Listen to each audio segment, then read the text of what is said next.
heat waves, floods, and wildfires. We are living through a climate crisis story that is unfolding in real time. But beyond these headlines lies a deeper emotional reality, this eco-anxiety, which is particularly affecting our youth. So to discuss this issue, today we are joined by the beautiful and inspiring Dia Mirza. She is an award-winning actor, producer, and she has been the UN Environment Goodwill Ambassador for India. Thank you, Dia, for joining us. Now, you've been an active voice for environmental and conservation issues for more than 20 years. What I want to know from you is, do you think there is enough acknowledgement of the crisis that is unfolding around us? No. I think the simple, direct answer is no. I don't think we're treating it with the sense of urgency that we need to treat it. When we started working in environmental action 20 years ago, when I started participating in these efforts, the realities seemed distant. You know, we were talking about melting glaciers in very far away oceans. But today the realities have reached home. We're grappling with a triple planetary crisis, which is, putting the human species at the risk of extinction. But not just the human species, many other species are dying with us. And in just the last 100 years, we've caused such a crazy level of destruction that it will require everyone's involvement, participation, awareness to solve the problems of our world.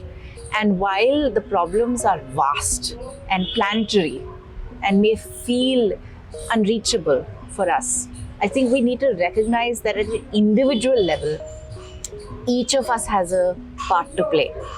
And that really starts from the basic understanding that everything that we need for our health, our peace, our progress, our survival comes from the earth. This is our home.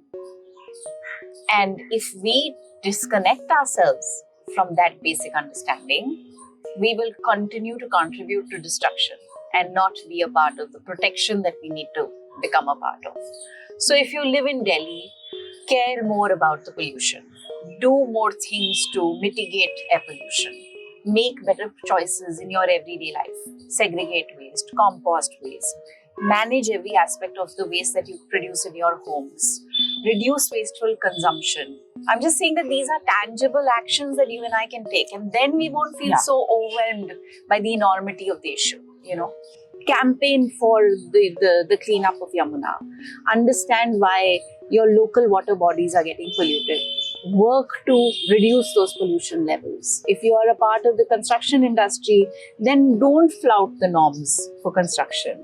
Manage your, construction process better. Be more efficient and mindful of the fact that your flouting the norms and rules is contributing to the poor health of your parents at home and your children at home.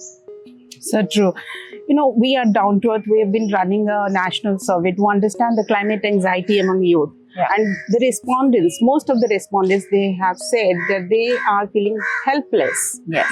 Because of the enormity of the issues. Yes. That's why I spoke about identifying accessible solutions and working on the ground in your individual environments, in your immediate neighborhoods. So when you think about the crisis as a planetary crisis, which it is, that's when you feel eco-anxiety. That's when you feel like, oh my God, how am I going to solve all these problems? They're so big. Governments are not showing the will. Industries are not showing the will. Conversations are collapsing. And then you feel like, oh my God, this is crazy. But I always look to what Dr. Jane Goodall said, that hope is a verb. You have to apply yourself to solutions. You have to do the work every day to feel less despondent. And I find that I am so much more hopeful and so much less miserable when I'm actively involved in solutions every day. So that's the basis for the youth. Absolutely. Okay. Okay. Become a part of the solution, whether it's, being a part of a beach cleanup or protesting from trees being cut, or being a part of an effort to grow an urban forest, or ensuring that your neighborhood is segregating and managing their waste better. Whatever the action may be, get involved. There you have a son. Yeah. Is I think 4 years old. Mine is 9. I am constantly worried about the kind of food he eats and what kind of environment he's going to get in future. Yes. So do you also get overwhelmed by such anxiety? Oh, yes. It's the most natural thing, right? Because we're nurturers, we're mothers. What is most important to us more than anything else in this world is the health and the well-being of our children. I delivered an extremely premature child that led to all kinds of complications, including medical complications. There was a risk to his life, a risk to my life. Now there is an emergence, a growing number of women who are delivering babies prematurely because of environmental pollution. Yes. Because of the polluted air we are breathing, because of the kind of food we're eating, because of the plastics we're ingesting, because it's causing all kinds of disruptions in our body. Then from that point on, yes, every day I worry about the air my child is breathing, the food my child is eating, the fact that my child doesn't have access to free play, that there are so few parks, there's so few safe pedestrian spaces in urban centers. In a normal world, my child should have been walking to school every day.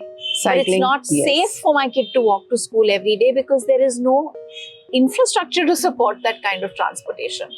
So I worry like every other mother.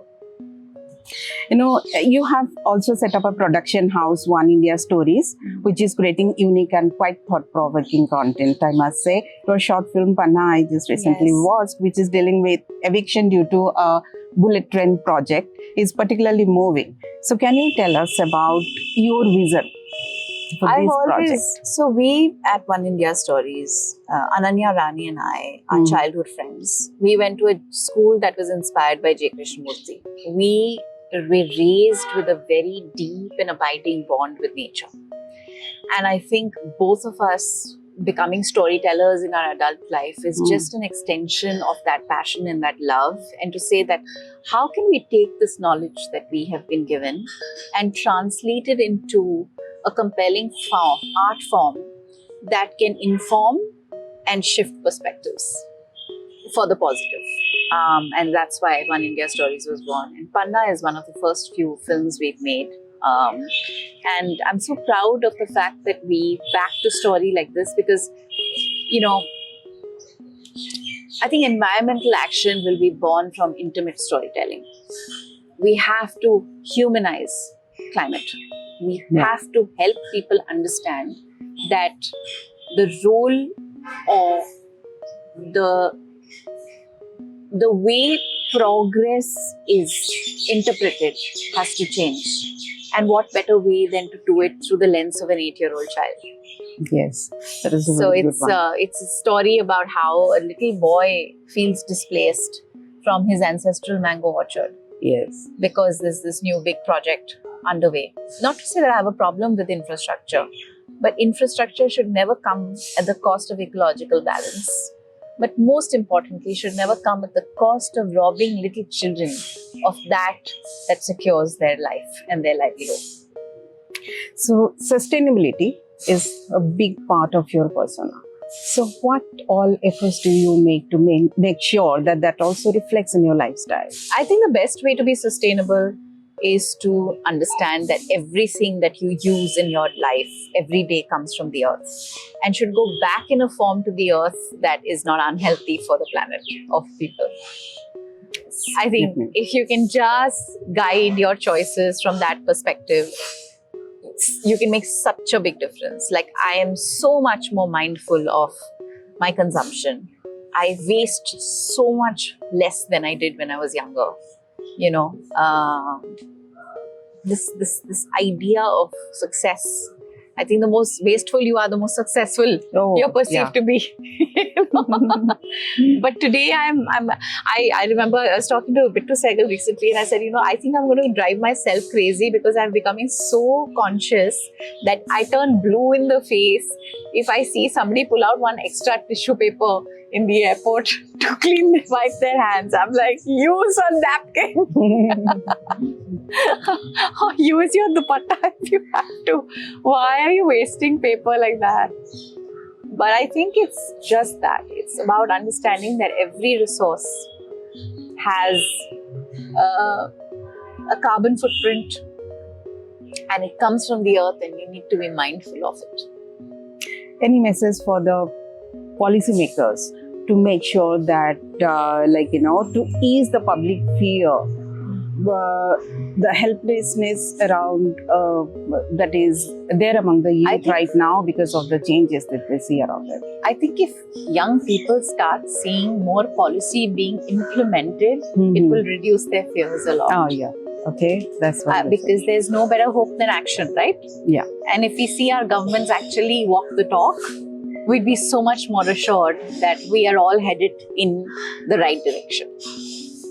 Thank you so much. Thank you so much, Snigdha. Diya. Thank you. It was such a pleasure talking to you. Thank you.